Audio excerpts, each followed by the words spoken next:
That's interesting. So I would say is because I know my audience and I know what they're thinking right now. I know what you guys are thinking. You're thinking pros and cons, right? We'll get to that.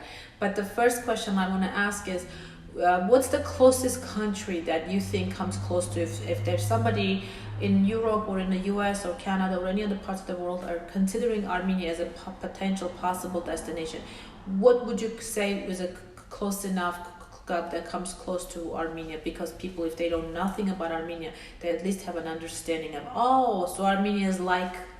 Okay, so my answer might not be very accurate, but based on what I've heard from other digital nomads who have been to different places, they told me that Armenia and Croatia share a lot in common. Interesting. So it's kind of, both places have good culture, have like a really culture sense when you are there. Both places have landscape, amazing pristine nature. Both places welcome international travelers in a good way. And they keep, like, when you are in Croatia or in Armenia, you feel that local people keep their own, let's say, habits, their own culture. They are not giving it up. Still, they are welcoming you in a very open way.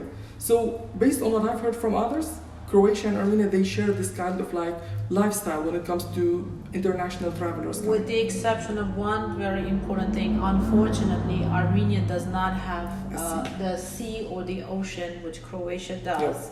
So that's the only difference, I would say. We have the mountains in here. We have the mountains, and we're not far from the sea. We can go anywhere. So, but yeah, so that's interesting you said it, because I always thought of Georgia. Like, I always thought that Georgia and Armenia compete against each other for the potential foreign investors or business owners or digital nomads to come, because I know a lot of people also consider Georgia, and in the past they would consider Ukraine and those countries as well, but obviously now that's not the case. But that's why it was interesting, because I want people to kind of get a better grip on, better sense of what is Armenia like.